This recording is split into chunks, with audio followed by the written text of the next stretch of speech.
This is Lee the Appraiser for another episode of Amazing Appraising. We have our gentleman here. Your first name is? Christian.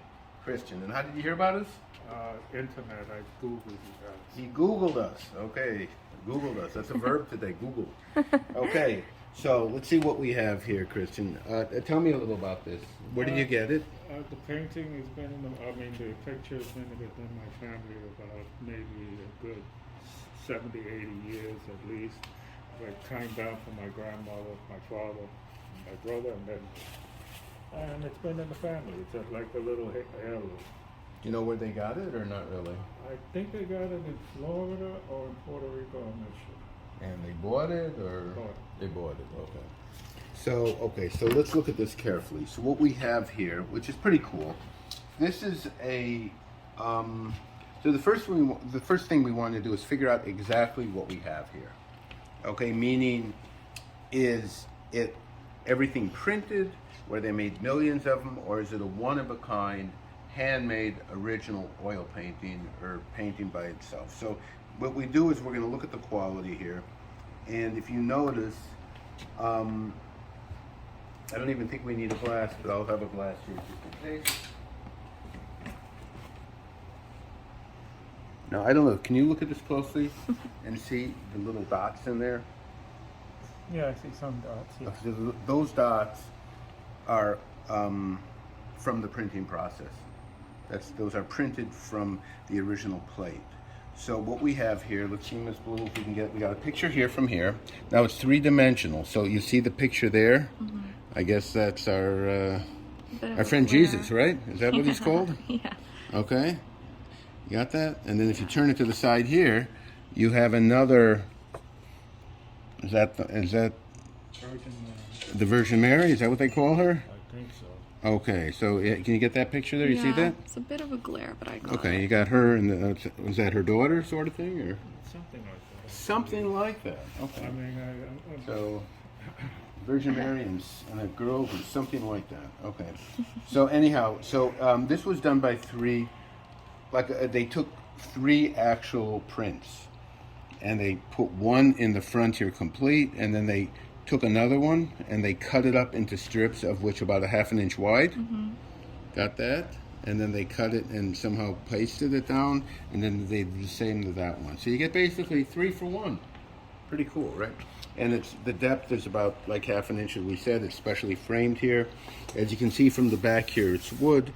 We checked, we check out everything here. So this looks like it says Gallery, Florida. Yeah.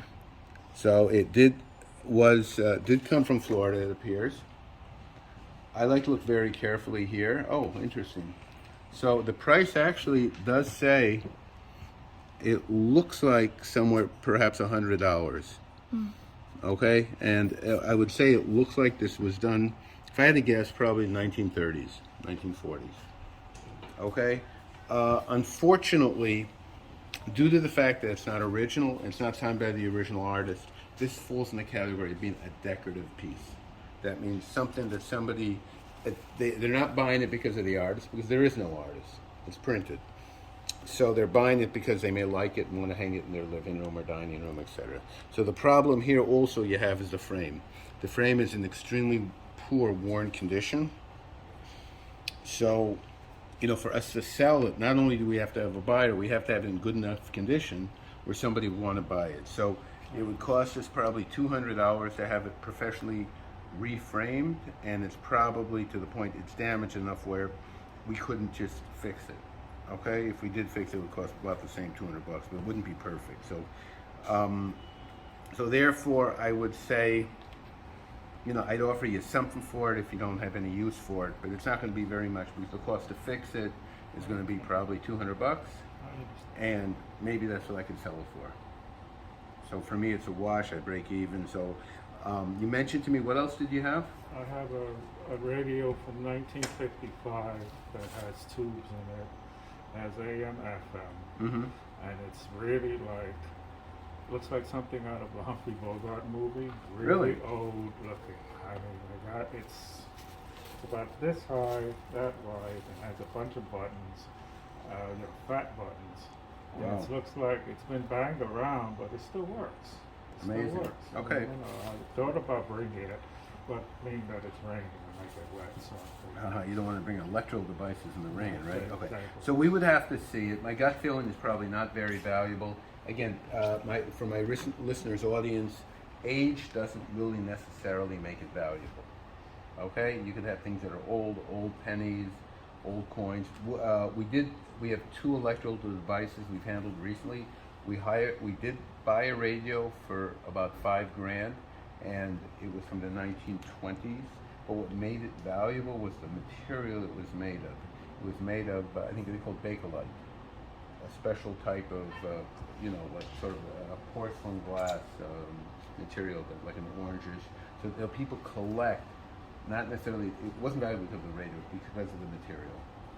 So That makes sense. we had that, and we also had a friend of ours, we custom ordered a special electrical device. My gosh, I don't even remember what it's called. It was a machine that measured like sound waves, and it was one of the first ones. It was done about 1960, and that went for about $1,000 to $1,500.